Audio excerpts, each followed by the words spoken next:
ちは。こんにちは。ようこそ加賀へ。いや、いい天気ですね。いや、本当に暑い。暑いですね。しかし。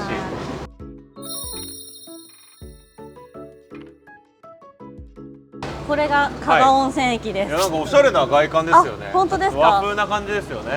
ちょうど2024年の3月16日に開業したて。ああ、もう最近じゃないですか。そうなんです。見てください。これ。新品ね。はい、新品なんですが人がいない。はい。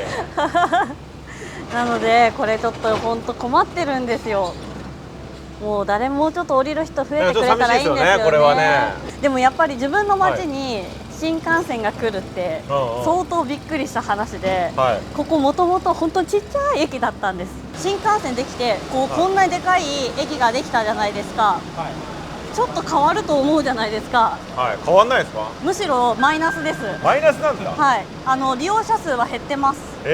なんでだろう。やっぱ新幹線できて混み始めたんじゃないっていう、そういう読みもあるんじゃないですか。なんですかね。なんで最近本当それこそ日本人の観光客があんまり街で見なくなって、外国人はやっぱそれなりにはいるんですけど、まあトータルして減ってるような気がしますね。ちょっと見ていただきたいものがあるので、ちょっと見えないんですよまだ。ちょっと動かないと見られないっていうことなんですね。まあ見てびっくりすると思います。私は子供の頃からそれで生まれ育ってるので、なんか逆にそれを見ると、はい、帰ってきたなーっていう感じは。どこだ。どこに見えるんですか。後ろです。後ろで加賀温泉駅の後ろにちょっとニョキニョキニョキって出てくるんですけど。そんな。77メートル。だいぶ大きいですね。あ、見えた。ちょっと頭が。すげえ。あ、いますね。そうなんです。いるんですよ。あれ一応、女性なんです。あ、女性なんだ。観音様なので赤ちゃん抱っこしてるんですよ。うわ、すげえ。あんなでかいのいるんだ。廃墟なんですよ。もう近く行ったらもう中に殻じゃなくて、なんか昔の遊園地の跡みたいな感じなので、本当廃墟、ただの廃墟です。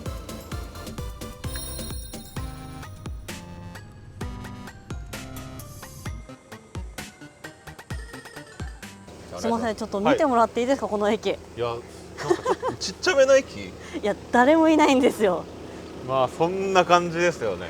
いや、本当ここ昔から無人駅なのに、ここを見たときにこの綺麗なカフェ。これはもうひときわ目を引く。そうなんですよ。最近オープンしたばっかりなんですけど、ぜひこの地域活性化みたいなところで見ていただきたい。めっちゃ綺麗ですね。でもね、これね、空色カフェさん。お邪魔します。よろしくお願いします。この何もない大振り橋駅が一望できるっていう。そうですね。なんかのほほんとした景色。いや、もう本当に誰にも合わないこの感じいいですよね。なんか隠れ家的な感じですね。はい。で、しかもあれ読めないっていう。あれは動くに橋でいぶり橋。いぶり橋と言います。しかも美味しそうな料理が。結構本格的ななんかサラダとかも食べられるんですね。そうなんですよ。店主の唐谷さんです。お邪魔しております。はい、今日はわざわざいぶり橋までお越しいただきました。ありがとうございます。これだいぶね、もうこだわって作られてる本格的ななんか。ありがとうございます。加賀の、農家さんから入れた白いホワイトコーン、加賀の星という椎茸。加賀の星。全部もうこれはこの辺この辺りで採れた食材を。そうですね。地産地消を心がけて、改めまして、私は松葉というんですけども、加賀商工会議所青年部の田島君です。副会長してます田島と申します。よろしくお願いします。よろしくお願いします。お願いします。野崎大君です。よろしくお願いします。僕も加賀商工会社お願いします。よろしくお願いします。同い年です。あ、本当ですか。92年。92年です。よろしくお願いします。今回ローランドさんをお呼びした理由っていうのが、結構私の中で大事でして、まあ、私自身がすごく好きなんですよ。ファンなんですよ。昔から YouTube 大好きで、じゃあディレクターさんも出てる時代から見てるっていう。彼知ってるんですか。知ってました。相当マニアックですね。いやそうなんです。相当マニアックだった。誰も知らないですよ。いやですごく好きでローランドさんのこのお話っていうのを、はい、じゃあ2年ぐらい前に講演会の YouTube を見させていただいていて、はい、この話っていうのを自分が聞いた時に自分のその当時いた部下たちにぜひ聞かせたいなっていうふうに思ったのが実はきっかけで、はい、この話聞いたら多分この人のマインドってすごく変わるなっていう思いがあって、で今回地震があって1月1日だったんですけど、私家業で漆器屋をやってまして、じゃあ同じことがこの加賀市で震災が起こった時に、こっちも震度5だったので、結構ひどかったんですけど、正直なところ多分状況になったら多分自分たちは事業を継続する力はなかったかなっていうふうに思っていて、やっぱりこっちの人たちやっぱそういう体力だったりとか気力が結構薄れてきちゃってるんです。なので、ぜひこのローランドさんにこのちょっと気力だったり気迫が薄れてきている加賀市の人たちを勇気づけたりとか、もっと盛り上げてほしいっていう気持ちがあって今回お呼びしました。なるほど、はい、じゃあ1月1日の事件やっぱこう各経営者さんたちは相当やっぱダメージ的には、いやそうですね、私らみんなこう各事業やってるんですけども、それなりにやっぱ状況は大きくてですね、今は結構大丈夫だったりするんですけど、こう2年後3年後多分どんどん人がこの町から離れちゃって、多分こう仕事もなくなってっていうところは結構近い未来来るんじゃないかなっていうふうに私は思っていて、そんな悲観的な状況なんですね。なのでさっき新幹線を見ていただいたかなと思うんですけども、駅本当に誰もいないので、ここら辺を考えるとなんとかまだ私こう30代なので30代にできるうちに頑張りたいと思っているって感じです。じゃあみんな地元はもうここ出身ってことですか？生まれも育ちも、はい、みんな同じ中学校です。ああなるほどね、はい、そっかやっぱこう二極化するじゃないですか。こう地元は好きだけどやっぱこう大都市に行って勝負したいっていう人もいれば、やっぱりこう残って頑張りたいっていう、僕の生まれも八王子なんですけど、割と二極化でもう八王子好きでずっと残ってるタイプと、僕みたいに好きなんだけどやっぱこう都会の方に行ってしまう人間といる中で、やっぱ地元に残ってるやつら本当やっぱ八王子を盛り上げるために頑張ってたりとかして、やっぱ素敵だなと思うんで。そうですよね。これは石川の星でしたっけ？何でしたっけ？加賀の星。すみません。くくりでっかくしちゃいましたね。美味しいですよ。なんか地震があってから直接的なこう建物の損壊とか加賀市ってそんなに多くなかったと思うんですけど、経済の影響とかなんか前後であったりしたんですか？実は二次避難っていう形で能登の方を避難所として受け入れたんです。で加賀市って温泉が有名で温泉旅館がすっごくたくさんあるんですよ。いや僕一人旅で来たことありますよ。で加賀市ですか？今日講演していただくホテルも相当でかいんでまた見ていただきたいんですけど、そことかはもう一時期全部避難してくださった方、避難してきた方がこう生活の拠点になってた。受け入れ先みたいになってたんだ。はい、もう受け入れ先になってたので、で結局やっぱ石川県全体っていう風に、被災は見られるので、こっちに来ていいのかみたいな気持ちも多分皆さんお持ちだったので、観光に来るっていう心境には多分なかなかなっていないんじゃないかなと。今少しずつこう報道薄れてきてるので、そういう方たち増えてはきてはいるんですけど、それでもまだやっぱ全然全盛期ほどではない。駅は本当利用者数は新幹線開業前の状態になってるので。そうなんだ。はい、ひどいです。そっか。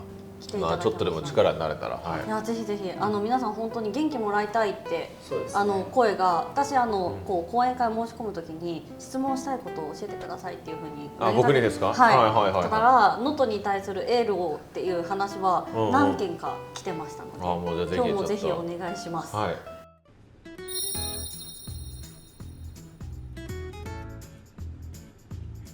お願いします。お願いします。ローランドさん、こちらが山城温泉の有名人の山城湯気太郎でございます。湯気太郎さん、ようこそ山城温泉へ。いや。カメラ映っていい人ですか？全然大丈夫。です。これ暑いやろし、わしの気持ちやわ。これ山城温泉の空気が染み込んだタオルやわ。なるほありがとうございます。ヤクザからお金もらったみたいな。何をしてんの？大丈夫？本当に。とりあえずほな山城の行きましょう。行きましょう。気合入ってますね。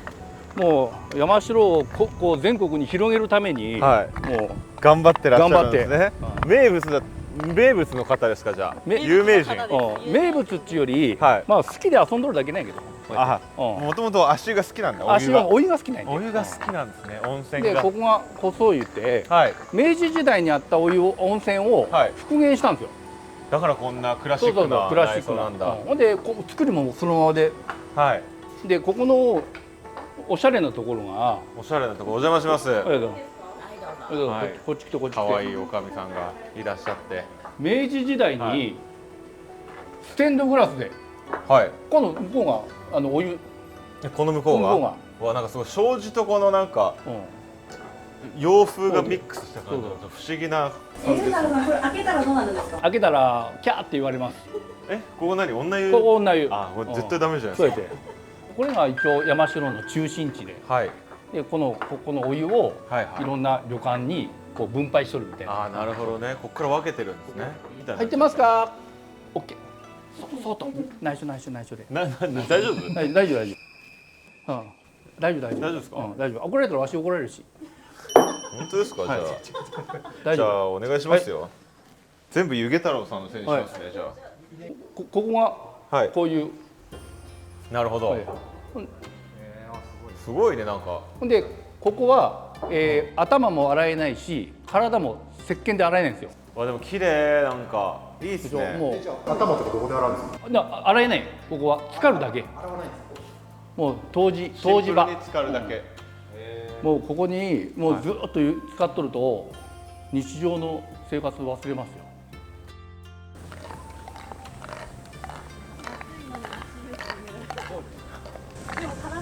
体絶対に血の巡りが本当に良くなるからに。でここですね。わあ、すごい。ここが山城の温泉の本当の元をこの地下からこう組み上げとって、これが本当の山城の源泉。源泉なんですね。何度ぐらいなんですか、これは？ほんで今60、70度近くは。そんな暑いですか？ここはある程度ちょっと冷めとるけど、やけどはしてないですよ。ちょっとじゃあ片足だけ入ります。片足だけ。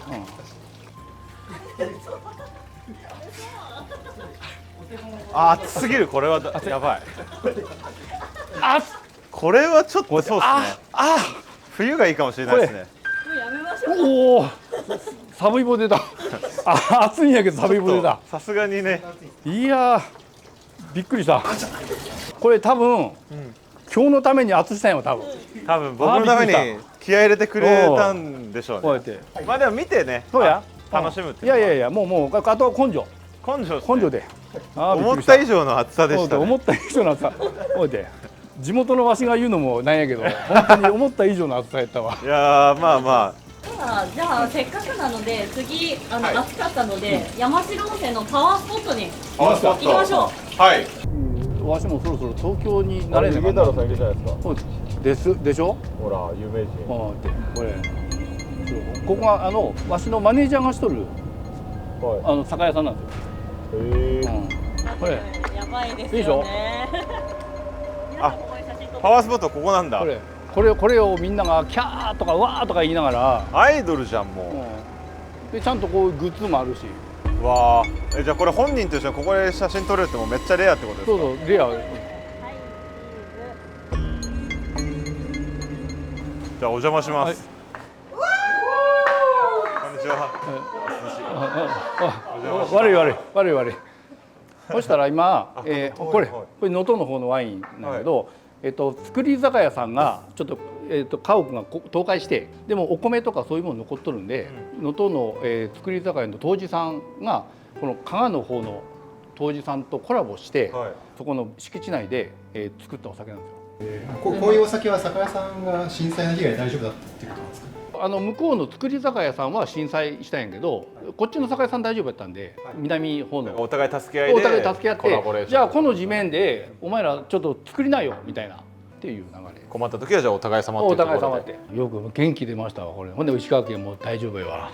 大丈夫ですか？大丈夫ですよ。もう元気出たわ。わしが元気出たわ。よかった。いやよかった。それぞれの特性がある境に、そこでいろんな楽しみしてもらえれば、ナチュラル堺に初めて聞いたな。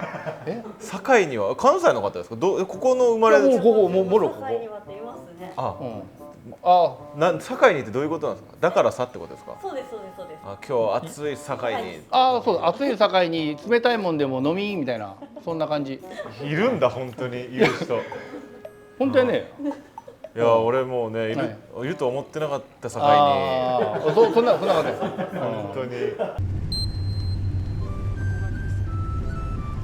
今から山中温泉の伝統工芸であります山中漆器のちょっと工房の方にぜひ来ていただこうと思っております。で、こちらなんですけども、漆アートハリアって言って、蒔絵っていう漆器に絵を描いている工房がこちらにあるので、ちょっとご案内させていただきます。絵得意なんでね。本当ですか？アートとか好きです。こんにちは。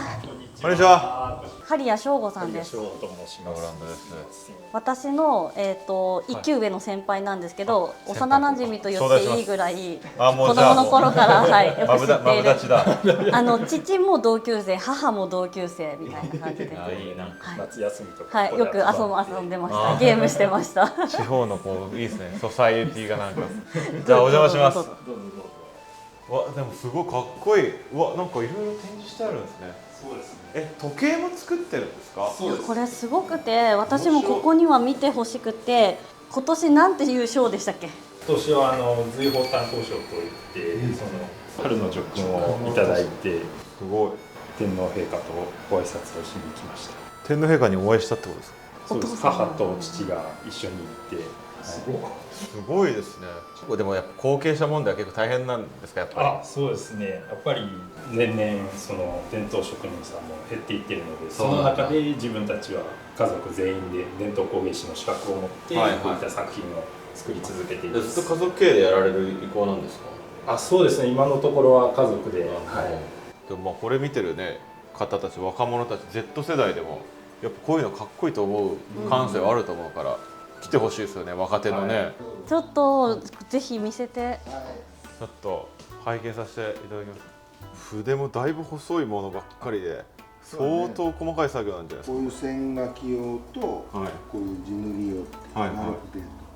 右側のやつはもう本当針のような細さですよね。これ一個ずつ貝がこの細かさで貼ってあるんです。貝を貼って磨くんでしたね。アワビとか夜光貝っていう貝、それを薄くしてそれを細かく砕くんですね。それをこうやって一個ずつ貼ってきます。モザイクみたいな。でその貼った上に今度漆でコーティングして、そのねじ埋めをしてからこう磨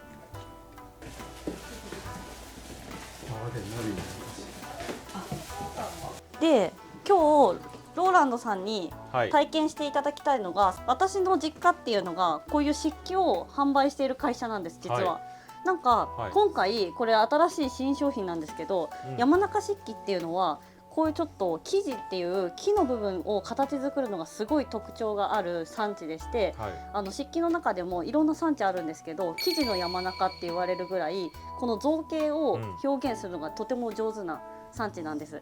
この辺が新しい商品なので、ローランドさんにぜひ絵描いてもらうにはいいのかなと思いつつ、好きなものを選んでいただいて。じゃあここがこれいきますよ。ぜひぜひ。じゃあ富士山描きます。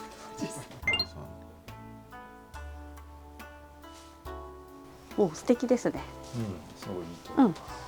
カエルってこんな感じ、足は4本ですよね。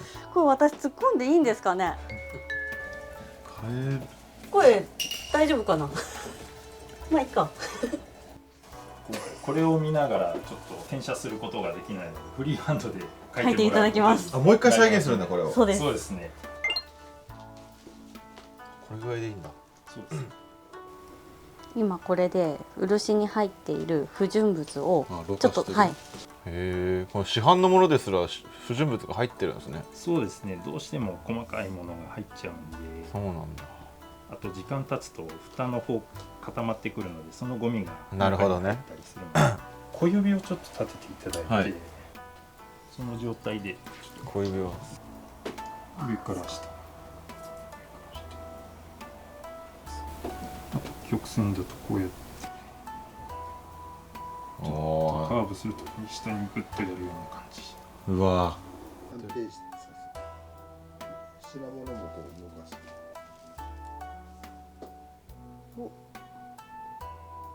あ、でもいい感じです。いい感じ。あ、やべ、わ。あ、でも黒に映えますね、富士山。そしてこの曲線ですよね。このなみなみ。すごくいい感じにいってます。上手。いや、すごいいいです。普段は結構描くまでに修行したりする。何年とか修行する。ずっと線引くだけのこの停滞にひたすら線を引くのと曲線を描くのとずっとやってました。本当線が出せるようになったのは3年ぐらい経ってから自由自在に。3年。でも完成ですね。あ、こういう感じ。いいですね。いい感じいい感じ。これそうっすね。なんかちょっと俺できてる気がするぞ。人手足りなくなって言ってくださいって言ってた。なのでこれはちゃんと仕上げてから、まだ漆完全に乾いてないので、仕上げていただいて後日お送りさせていただきますので。